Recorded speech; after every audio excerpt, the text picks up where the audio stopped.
Ça sort tranquillement. Donc maintenant je fais un peu de formation. Je forme des gens à la photo et la vidéo.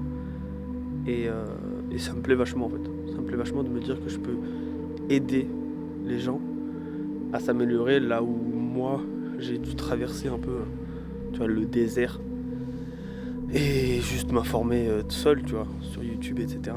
Donc je pense qu'il y a toujours à gagner à s'informer solo, tu vois, à faire ses propres recherches, à expérimenter, étudier. Mais je sais que pour certaines personnes c'est utile d'être guidé, surtout quand on a moins de temps. Tu vois, ce qui est un peu le cas de Monsieur X.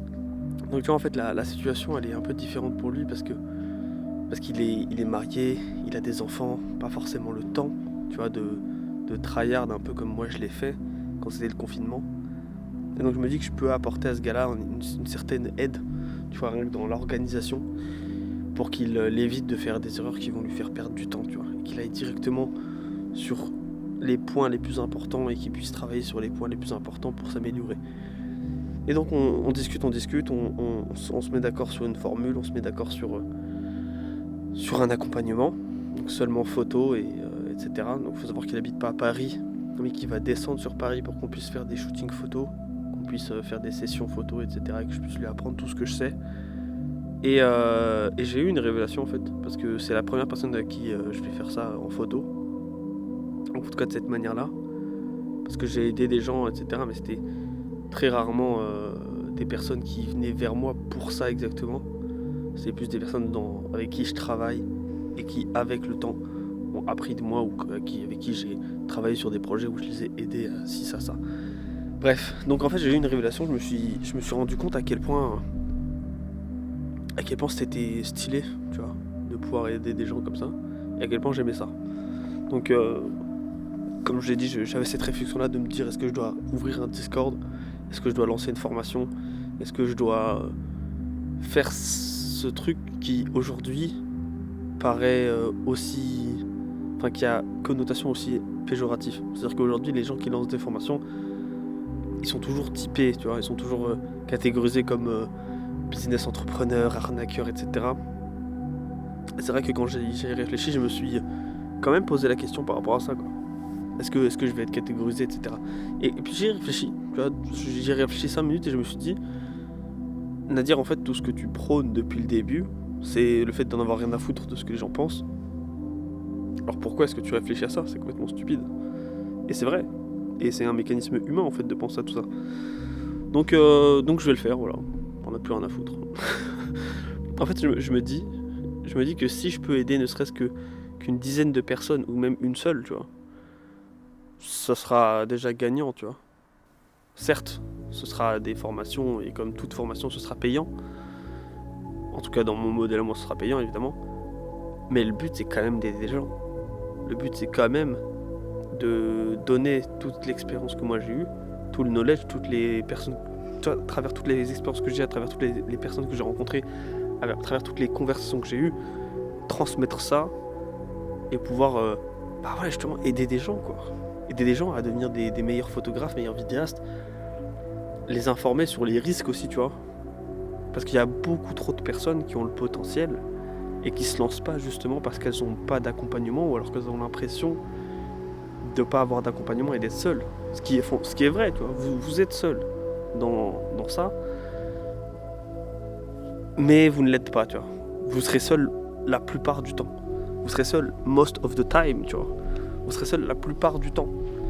Mais vous n'êtes pas obligé d'être seul tout le temps, tu vois.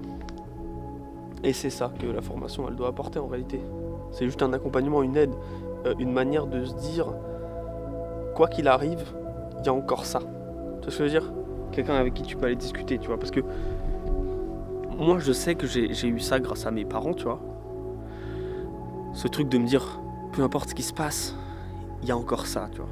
Il y a encore cet accompagnement. Et j'ai quand même une oreille qui peut m'écouter, tu vois, quand j'avais des moments de doute, quand j'avais des moments où je savais pas vraiment comment ça allait se passer, ou que juste, ouais, je doutais, quoi, comme tout le monde. Bah, je sais que je pouvais appeler ma mère, tu vois, ou je pouvais appeler mon père. Et je sais qu'il y a eu probablement des périodes où j'ai eu besoin d'entendre ça va aller, t'inquiète pas, on est là, et que c'est ce que j'ai entendu, tu vois. Et que ça a joué énormément dans le fait que je sois aussi serein, tu vois, comme beaucoup de gens l'ont dit. en tout cas les gens que je connais le disent souvent, c'est que ouais, je suis vachement serein par rapport à ce qui va se passer parce que je sais que tout va bien se passer. Peu importe ce qui arrive, il y a une solution, il y a une sortie, il y a une possibilité, tu vois, de rebondir. Tu vois. Pas de plan B. Il n'y a pas de sortie, il n'y a pas de sortie de secours, etc. Il n'y a pas de plan B. Mais il y a un chemin. Il y a un chemin qui pourra se tracer dans tous les cas. C'est-à-dire que c'est vachement contre-intuitif, ok, parce que dans l'art de la guerre de Sun Tzu, l'idée c'est qu'il ne faut pas avoir de plan B, tu vois, parce qu'un plan B ça veut dire la mort. Ça veut dire la mort parce que si tu as un plan B, tu tendras toujours vers la facilité parce que tu sais que tu as un plan B. Donc le plan A échouera à 80%. Et donc il ne faut pas avoir de plan B, mais au fond de toi savoir que si quelque chose se passe mal, on a ton bac, tu vois, on a tes arrières, on couvre tes arrières, c'est une manière de relâcher prise, tu vois. Moi, en sachant ça, je sais que je peux aller droit de l'avant dans la mêlée et le donner à 200%, tu vois. Parce que je sais qu'on garde mes arrières, tu vois. C'est un peu ce truc-là de s'abandonner à... C'est un peu ce truc-là comme délégué, tu vois. C'est un peu comme délégué, en fait. Tu vois, quand t'es bon dans quelque chose, tu veux pouvoir faire ça à 100%, sans te préoccuper du reste. Et bah c'est un peu ça. En ayant quelqu'un, tu vois, qui puisse te conseiller, t'accompagner, quelqu'un à qui tu peux demander conseil, appeler pour parler de choses, de problématiques, etc. En ayant cette personne-là, tu sais que tu peux aller tout droit, peu importe ce qui va se passer, au pire, tu demanderas de l'aide. Au pire du pire, tu pourras demander de l'aide. Et c'est un peu ça que je veux faire, tu vois. Donc créer un Discord, ce serait une bonne idée. Un Discord communautaire. Vraiment un truc fait pour vous, tu vois. Fait pour vous, fait pour les créateurs, que ce soit photographe, vidéaste, même beatmaker, tu vois, ce genre de truc. Parce que moi je sais que dans le monde de la musique, il y a beaucoup de beatmakers qui ont besoin aussi de ça, d'entraide, d'accompagnement. Moi je suis pas beatmaker, mais j'en connais énormément. J'en connais certains qui ont déjà placé. Et comme Genius par exemple, etc. Mais des gens qui peuvent, entre guillemets, apporter quelque chose, tu vois. Éduquer les gens sur les contrats, sur les maisons de disques, sur comment ça se passe en réalité, tu vois. Le but c'est pas de briser des rêves, le but c'est de montrer aux gens c'est quoi la vérité, tu vois. Dans quoi est-ce qu'ils s'embarquent. Après, est-ce que vous voulez savoir dans quoi est-ce que vous vous embarquez quand vous vous lancez? Ça je sais pas, c'est à vous de le décider. Moi, maintenant que je sais ça, enfin que je sais ce que je sais, c'est vrai que je préfère ne pas le savoir. Je préfère ne pas savoir dans quoi je m'embarque. En tout cas, à l'époque, j'aurais préféré ne pas savoir. C'est-à-dire que si je dois revenir en arrière, et que j'avais un choix entre ne pas savoir dans quoi je m'embarque et savoir exactement ce qui va se passer, comment ce monde fonctionne, etc. Enfin, qu'est-ce qui m'attend en fait, je n'aurais pris le choix de me lancer sans savoir. La plupart des gens prendraient probablement l'autre choix, parce que tu as envie de savoir, tu es curieux, mais en fait vous n'avez pas envie. Parce que quand vous vous lancez, le mieux c'est d'expérimenter toutes les choses pour voir est-ce que vous êtes résilient, tu vois, est-ce que vous êtes assez fort pour traverser et surmonter les obstacles, les épreuves, etc.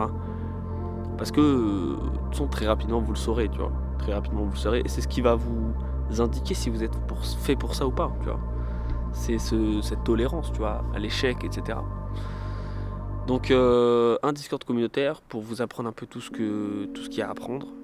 Encore une fois, les expériences vous devrez les vivre vous-même, donc en fait l'accompagnement sera purement des connaissances, des conseils, ce genre de choses, mais jamais de trop, tu vois, trop, parce que je sais que j'ai déjà eu des conversations avec des gens, et j'ai une personne en tête en réalité.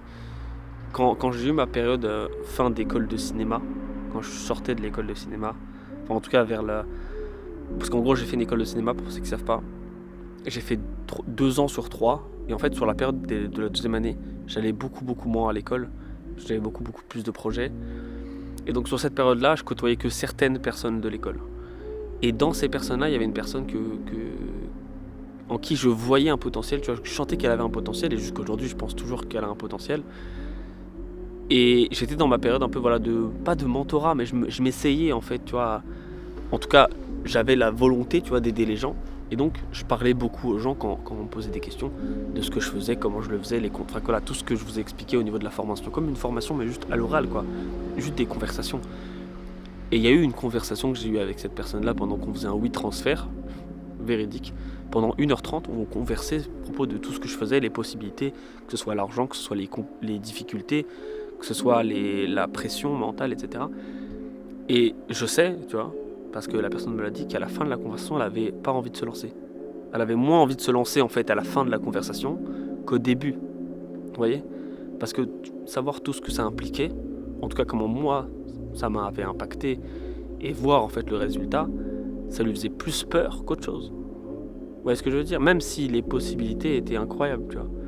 Même si tu peux gagner 10 000 euros par mois, même si tu peux travailler avec des stars, même si tu peux travailler avec des grosses boîtes, même si tu peux devenir quelqu'un d'incroyable, savoir que tu vas devoir passer par l'enfer, entre guillemets, tu vois, ça fait peur. Ça fait peur. Ça fait extrêmement peur, en fait. Alors qu'à l'inverse, traverser l'enfer sans être sûr de ce qui va se passer, en poursuivant un goal plus grand que toi, tu vois, une meilleure version de toi-même, là c'est plus beau, tu vois. Parce que le choix tu l'as fait avant de te lancer, et en fait quand tu te lances tu sais pas vraiment ce que tu vas traverser.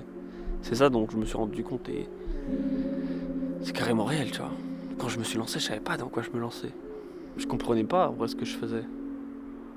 C'est fou parce qu'en fait il y a tellement de choses qui se passent que tu es constamment en train d'ajuster, en fait. Tu vois, c'est un peu comme cette quote, tu vois, qui dit que la meilleure façon d'aller là où tu veux, c'est d'ajuster la trajectoire constamment, tu vois, par rapport à tout ce qui se passe dans ta vie, en fait. Donc, ce qui compte, c'est pas ce qui t'arrive, en fait, c'est comment toi tu réagis, tu vois. C'est vraiment à propos de ça.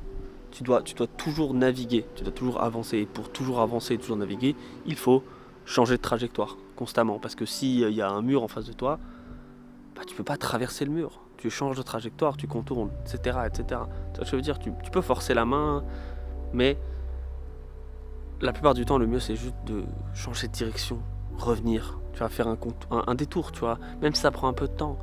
Et c'est réel, c'est réel. C'est réel. Moi j'ai un exemple tout con, tu vois, mais en 2023, je voulais faire de l'immobilier. En tout cas, je me rappelle qu'en janvier, j'avais fait une espèce de réunion avec HBNC, avec tous les gars qui m'entourent, donc Swelly, Bobby, Hugo. Je leur ai dit, écoutez les gars, le plan c'est ça, j'ai cette idée-là.